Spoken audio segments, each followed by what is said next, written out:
Siapa yang tidak kenal Abu Nawas? Ia adalah penyair termasyhur pada masa dinasti Abbasiyah. Lahir dengan nama Abu Ali Al-Hasan bin Hani Al-Hakimi, lalu oleh orang Baghdad diberi julukan Abu Nawas yang artinya Bapak Ikal. Julukan itu disematkan lantaran rambut Abu Nawas panjang dan ikal. Selain dikenal dengan syairnya yang melegenda, Abu Nawas juga memiliki cerita yang unik dan menakjubkan. Dikisahkan, pangeran yang menjadi putra mahkota jatuh sakit. Sudah banyak tabib yang didatangkan untuk memeriksa dan mengobatinya, tapi tak seorang pun yang mampu menyembuhkannya. Akhirnya raja mengadakan sayembara. Sayembara tersebut boleh diikuti oleh rakyat dari semua lapisan tidak terkecuali oleh para penduduk negeri tetangga. Sayembara yang menyediakan hadiah menggiurkan itu dalam waktu beberapa hari berhasil menyerap ratusan peserta, namun tak satu pun dari mereka berhasil mengobati penyakit sang pangeran. Akhirnya sebagai sahabat dekat, Abu Nawas menawarkan jasa untuk menolong putra mahkota. Baginda Raja Harun al-Rasyid pun menerima usul itu dengan penuh harap. Abu Nawas sadar bahwa dirinya bukan tabib atau dokter, maka dari itu ia tidak membawa peralatan apa-apa. Tabib yang ada di istana tercengang melihat Abu Nawas yang datang tanpa peralatan yang mungkin diperlukan. Mereka berpikir mungkinkah orang macam Abu Nawas ini bisa mengobati penyakit sang pangeran. Sedangkan para tabib terkenal dengan peralatan yang lengkap saja tidak sanggup, bahkan penyakitnya tidak terlacak. Merasa bahwa seluruh perhatian tertuju padanya, Abu Nawas tidak begitu mempedulikannya. Ia dipersilahkan memasuki kamar pangeran yang sedang terbaring. Dia menghampiri sang pangeran dan duduk di sisinya. Abu Nawas dan sang pangeran saling pandang. Beberapa saat kemudian setelah memeriksa keadaan pangeran, Abu Nawas malah meminta permintaan yang aneh. Ia berkata, "Saya membutuhkan seorang pria tua yang di masa mudanya sering mengembara ke pelosok negeri." Permintaannya pun dikabulkan oleh kerajaan. Orang tua yang diinginkan Abu Nawas didatangkan. Orang tua itu duduk di sebelah Abu Nawas untuk memenuhi permintaannya. "Sebutkan satu persatu nama-nama desa di daerah selatan," perintah Abu Nawas kepada orang tua itu. Ketika orang tua itu menyebutkan nama-nama desa bagian selatan, Abu Nawas menempelkan telinganya ke dada sang pangeran. Kemudian Abu Nawas memerintahkan agar menyebutkan bagian utara, barat dan timur. Setelah semua bagian negeri disebutkan, Abu Nawas mohon agar diizinkan mengunjungi sebuah desa di sebelah utara. Raja pun merasa terkejut dengan permintaan Abu Nawas. "Aku mengundang kamu ke sini bukan untuk bertamasya," kata raja. "Hamba tidak bermaksud berlibur yang mulia," jawab Abu Nawas. "Tetapi aku belum paham," sahut raja. "Maafkan hamba paduka yang mulia, kurang bijaksana rasanya bila hamba jelaskan sekarang," jelas Abu Nawas. Abu Nawas pun pergi selama 2 hari.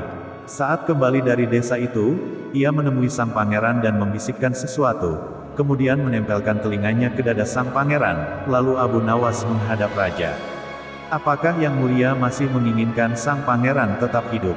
tanya Abu Nawas. "Apa maksud perkataanmu?" Raja balas bertanya. "Sang pangeran sedang jatuh cinta pada seorang gadis di desa sebelah utara negeri ini," kata Abu Nawas menjelaskan. "Bagaimana kau tahu?" tanya raja. Ketika nama-nama desa di seluruh negeri disebutkan, tiba-tiba degup jantungnya bertambah keras saat mendengarkan nama sebuah desa di bagian utara negeri ini. Tetapi sang pangeran tidak berani mengutarakannya kepada baginda, terang Abu Nawas. "Lalu apa yang harus aku lakukan?" tanya raja. "Mengawinkan pangeran dengan gadis desa itu, sebab cinta itu buta wahai raja, bila tidak berusaha mengobati maka ia akan mati." Rupanya saran Abu Nawas tidak bisa ditolak. Sang pangeran adalah putra satu-satunya yang merupakan pewaris tunggal kerajaan dan Abu Nawas benar. Begitu mendengar persetujuan sang raja, setelah dikawinkan dengan gadis desa tersebut, sang pangeran berangsur-angsur pulih. Sebagai tanda terima kasih, raja memberi Abu Nawas sebuah cincin permata yang sangat indah. Saat itu Abu Nawas sedang berjalan-jalan santai. Abu Nawas melihat sekelompok massa berkumpul, kemudian ia bertanya dengan salah satu kawannya, "Ada kerumunan apa di sana?" "Pertunjukan keliling yang melibatkan monyet ajaib," jawab kawannya itu. "Apa maksudmu dengan monyet ajaib?" kata Abu Nawas penasaran. Kemudian kawan Abu Nawas menambahkan, "Monyet yang bisa mengerti bahasa manusia, dan yang lebih menakjubkan adalah monyet itu hanya mau tunduk kepada pemiliknya saja." Lantas Abu Nawas semakin tertarik dan tak tahan untuk menyaksikan kecerdikan dan keajaiban monyet itu. Abu Nawas sudah berada di tengah kerumunan para penonton yang berkerumun. Banyak penonton yang menyaksikan pertunjukan itu, menjadikan sang pemilik monyet dengan bangga menawarkan hadiah yang cukup besar bagi siapa saja yang sanggup membuat monyet itu mengangguk-angguk. Tak heran banyak di antara para penonton mencoba maju satu persatu, berupaya dengan berbagai cara untuk membuat monyet itu mengangguk-angguk, namun sia-sia. Monyet itu menggeleng-gelengkan kepala. Melihat kegigihan monyet itu, Abu Nawas semakin penasaran, dirinya maju untuk mencoba. Abu Nawas berhadapan dengan monyet tersebut kemudian bertanya, "Tahukah engkau siapa aku?" Monyet itu menggeleng. "Apakah engkau tidak takut kepadaku?" tanya Abu Nawas lagi, dan monyet itu tetap menggeleng. "Apakah engkau takut kepada tuanmu?" Abu Nawas memancing, monyet itu pun mulai ragu. "Bila engkau tetap diam maka akan aku laporkan kepada tuanmu," lanjut Abu Nawas mengancam. Pada akhirnya monyet itu terpaksa mengangguk-angguk. Abu Nawas berhasil membuat monyet itu mengangguk-angguk, kemudian ia mendapat hadiah berupa uang yang banyak. Bukan main, si majikan monyet kemudian marah hingga ia memukuli monyet yang malang itu. Hari berikutnya pemilik monyet ingin menebus kekalahannya. Kali ini ia melatih monyetnya mengangguk-angguk untuk setiap kondisi. Bahkan ia mengancam menghukum berat monyetnya bila sampai berhasil terpancing penonton hingga mengangguk-angguk, terutama oleh Abu Nawas. Kini para penonton yang ingin mencoba menaklukkan tantangannya, mereka harus sanggup membuat monyet itu menggeleng-gelengkan kepala. Seperti hari sebelumnya, banyak para penonton tidak ada yang sanggup memaksa monyet itu menggeleng-gelengkan kepala. Tidak ada lagi yang ingin mencobanya. Sekarang giliran Abu Nawas maju. Kemudian ia mengulang pertanyaan yang sama. "Tahukah engkau siapa daku?" Monyet mengangguk. "Apakah engkau tidak takut kepadaku?" Monyet itu masih mengangguk. "Apakah engkau tidak takut kepada tuanmu?" Pancing Abu Nawas lagi.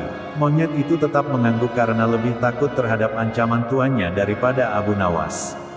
Abu Nawas kemudian mengeluarkan bungkusan kecil berisi balsam panas dan kembali berbicara, "Tahukah engkau apa guna balsam ini?" Monyet tetap mengangguk. "Baiklah, bolehkah ku gosok selangkangmu dengan balsam?" Monyet itu pun masih saja mengangguk. Abu Nawas pun menggosok selangkang monyet itu. Tentu saja monyet itu merasa kepanasan dan panik.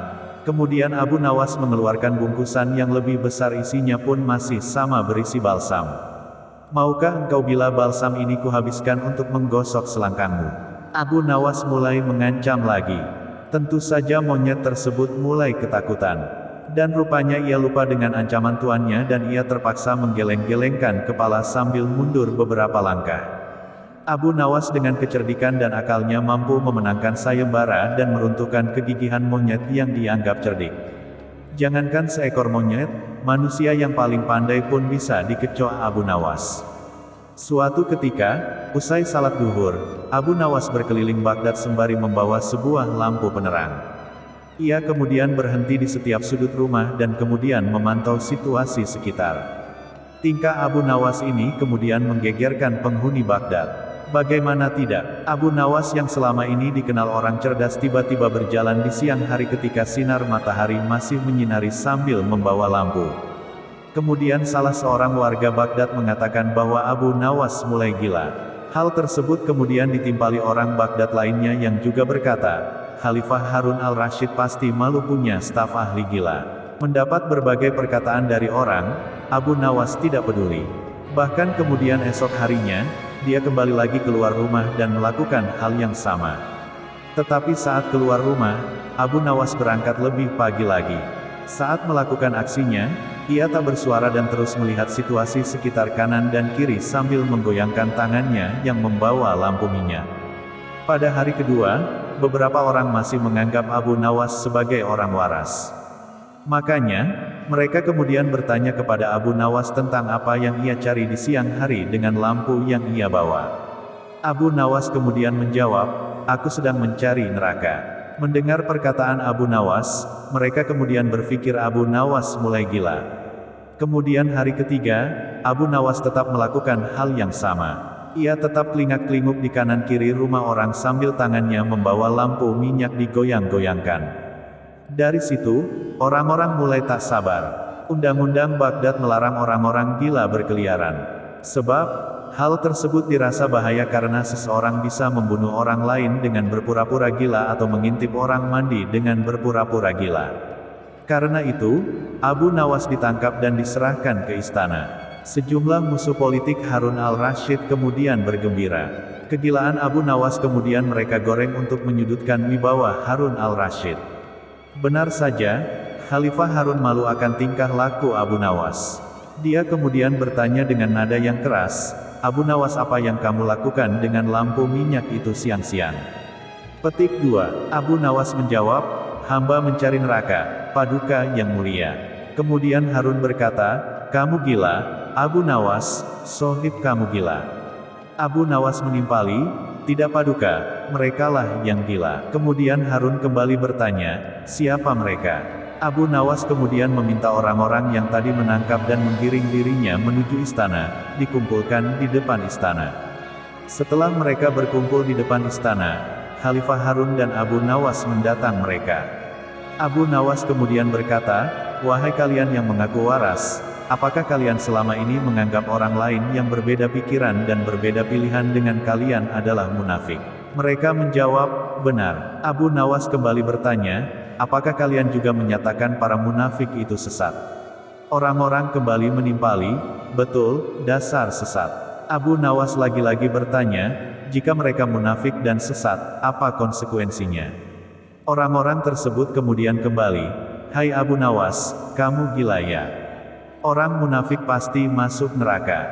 Dasar munafik kamu." Abu Nawas berkata, "Baik, saya munafik, sesat dan masuk neraka. Di mana neraka yang kalian maksud? Punya siapa neraka itu?" Orang-orang yang dikumpulkan tadi merasa tidak senang terhadap Abu Nawas. Mereka merasa diledek oleh mimik Abu Nawas. Mereka kemudian menjawab pertanyaan Abu Nawas. "Hai Abu Nawas, tentu saja neraka ada di akhirat dan itu milik Allah. Kenapa kamu tanya?" Abu Nawas kemudian berkata kepada Harun al-Rasyid, "Paduka mohon maaf, tolong sampaikan kepada mereka bahwa neraka ada di akhirat dan yang punya neraka itu adalah Allah. Mengapa mereka di dunia ini gemar sekali menentukan orang lain masuk neraka? Apakah mereka asisten Allah yang tahu bocoran catatan Allah? Atau jangan-jangan merekalah yang gila?" Mendengar perkataan Abu Nawas, Khalifah Harun al-Rasyid kemudian tertawa kecil. Di matanya Abu Nawas tetap lelaki jenaka. Dia lalu berkata sambil tertawa, "Abu Nawas, besok siang lanjutkan cari neraka. Jika sudah ketemu, jebloskan orang-orang ini ke dalamnya." Sampai bertemu lagi di kisah selanjutnya. Wassalamualaikum warahmatullahi wabarakatuh.